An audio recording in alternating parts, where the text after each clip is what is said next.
Namaskar. Hello and welcome to P Guru's channel. I'm your host Sri Iyer. Joining me today is Pushpita Prasadji of CoHNA. We're going to be talking about this continuous assault on Hindu temples, whether it is in West Coast or East Coast or somewhere in the United States. Sometimes we are also seeing this spread to other countries such as Canada. And this is becoming too regular now. And let's listen to Pushpita ji. Pushpita ji, you are in the middle of this stuff because you are much more involved in interacting with various organizations. This become a pattern now, I'm afraid. That's how I see it. Your thoughts on this? Yeah, Namaste, Ayuji. Glad to be back on your channel.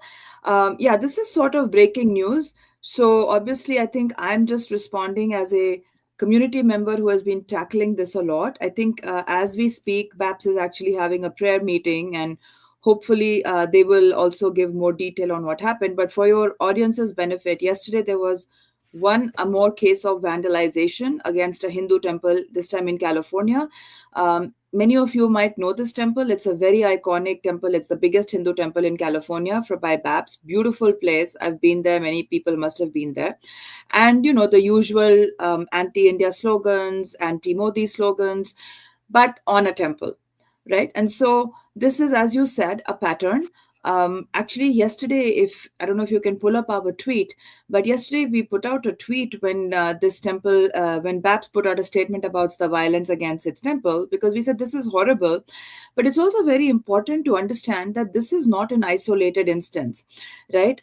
We have been tracking this temple attacks since 2022, and it's quite a shocking long list. These are either vandalizations or burglaries. But when I look at the list as a total, I am shocked to see such a large number, and I'm shocked to see such a lack of response, right? Because if this was happening to almost any other community, I'm sure we would have seen a different reaction. So I think I just want to pause and stop there, and then we can go further into the issue. Oh, and you're pulling up the tweet, so that's I was great. just pulling up the tweet even as we were speaking. Just give me 1 second so I can Sure, sure. zoom it in a little bit You can so just people can. click the show more, and that is what will give you the list of the temples. Yeah, here we go. There we go. And I hope So you are able to read it. Are you able to read it, Pushpita ji? I'm able to read it, yeah. And I have Okay, my own copy here. But for your wonderful. audience, so you can see that we started, CoHNA is a grassroots organization focused on Hindu advocacy and education, right? So attacks on our temples are something we take very seriously because they cut to the core of our well-being, our mental well-being, and our ability to practice our religion freely, right? I mean, we all go to the temples for peace of mind, for solace. So when a sacred place like a temple is violated, it really cuts deep. It's beyond a physical issue, right? That can be addressed with a little bit. It's the mental impact that it has, and when it happens over and over and over again, the trauma that it creates. So you can see, right? We started in New York back in August of 2022, and then in the 6 month period between October 23 to like January 2024, or sorry, 3 month period, there was really a surge of attacks, specifically in the Bay Area in December, January. We saw almost 5 or 6 attacks, some of them vandalizations, some of them burglaries. Then it sort of petered off for a while, at least far as we are aware. And then again in September, we saw a couple of attacks on BAPS temples in New York and in Sacramento, and now yesterday, right? Now, what's common, some of these are burglaries, but when we see the vandalizations, we see a very similar pattern, right? It's always this cover of anti-India speech, anti-India slogans, anti-Modi slogans. But there's also a conflation of, like you saw yesterday in BAPS, right? They said Hindustan Murdabad, right? So like Hindustan, they're splitting and taking a play of words. Other times they have said Hindu terror, things like that. So our point is very clear. Look, the First Amendment is a wonderful thing. I love the First Amendment. Everyone is entitled to their freedom of speech, but not vandalizing somebody. That's not freedom of speech, right? That's literally a property crime, if nothing else. You can go and demonstrate outside the Indian embassy or whatever you want to do. Why are Hindu temples being attacked? Only Hindu temples. There are no other institutions based with India affiliations that are being attacked other than Hindu temples. That tells you that people are using the cover of political speech or anti India sentiment to target one and only one community, and that is the Hindus. And one glaring example of that is the attack that happened on January 5th at the Vijay Sherawali Temple in Hayward. Ironically, this temple has been founded by a family that is from the Caribbean.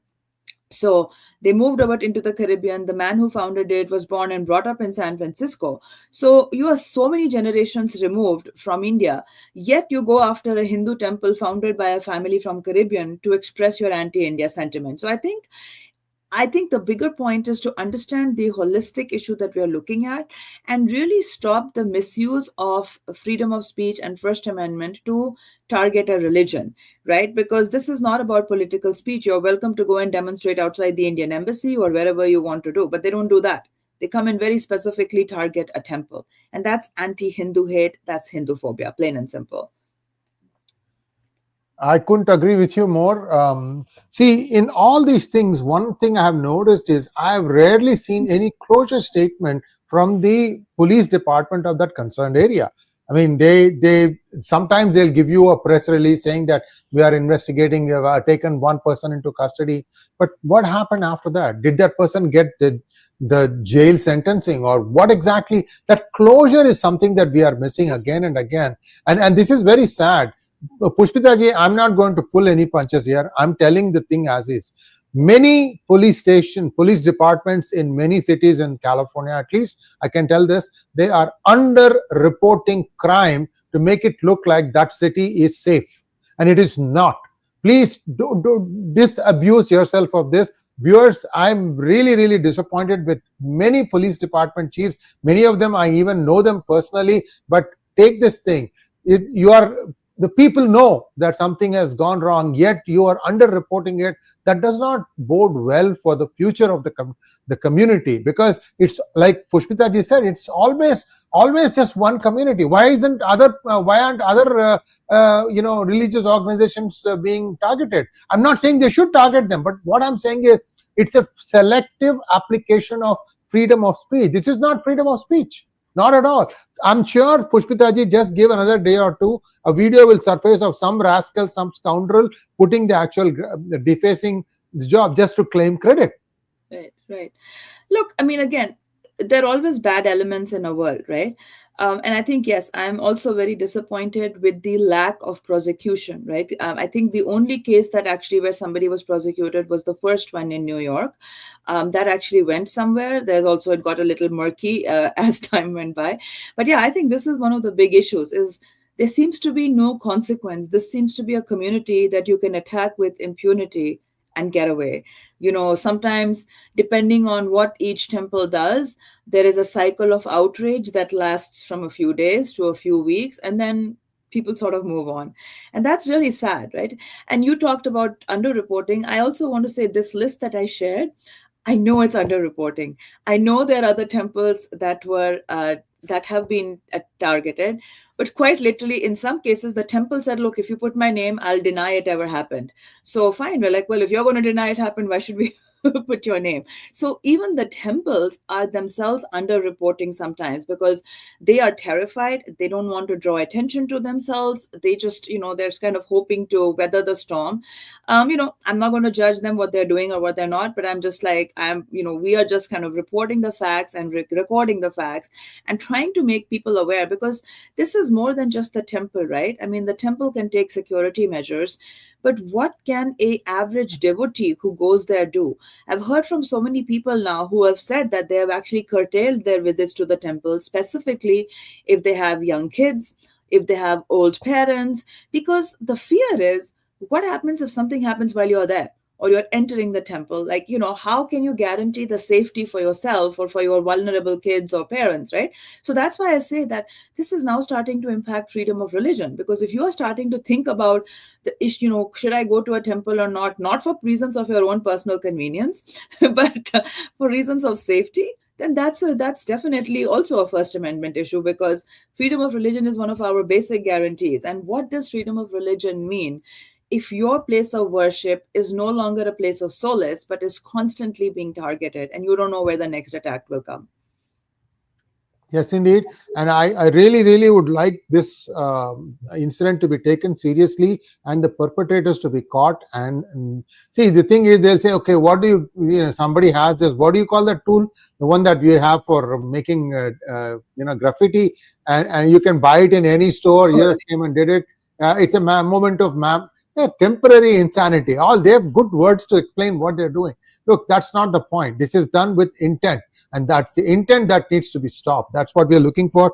Thank you so much, Pushpita ji. Viewers, please spread the word around. We are very concerned about this. Like Pushpita ji listed out, it's not an isolated instance. There are many, and many are afraid to even speak up. One of the other things that they tell you is, oh, you should have your own private security. Listen, these temples are there from donations. There is no money to be spent for things like private security. That's what a CCTV camera is supposed to do, and that's why they give you the CCTV footage so that you can act on it, because these are all serial offenders. So I mean, it's really strange. Yeah, if you'd like to add something in conclusion, then we can wrap it up. Over to you. I would just say, there is no alternative. Speak up, right? I mean, support organizations like us that are doing, but also speak up, reach out to your representative, let them know your fears, right? Because I mean, this has to be a community effort.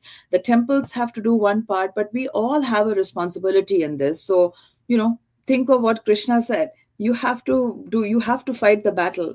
We are in a situation. You have to stand up for yourself. You have to stand up for your family. You have to stand up for your dharma. Thank you so much, Pushpita ji. And viewers, please, like I said before, please spread this thing around. And we are going to get more data on this one. And let's hope that this is an isolated case and that it's a dying croak of a movement that is losing feet fast. Thank you so much, ji. Namaskar. Namaste.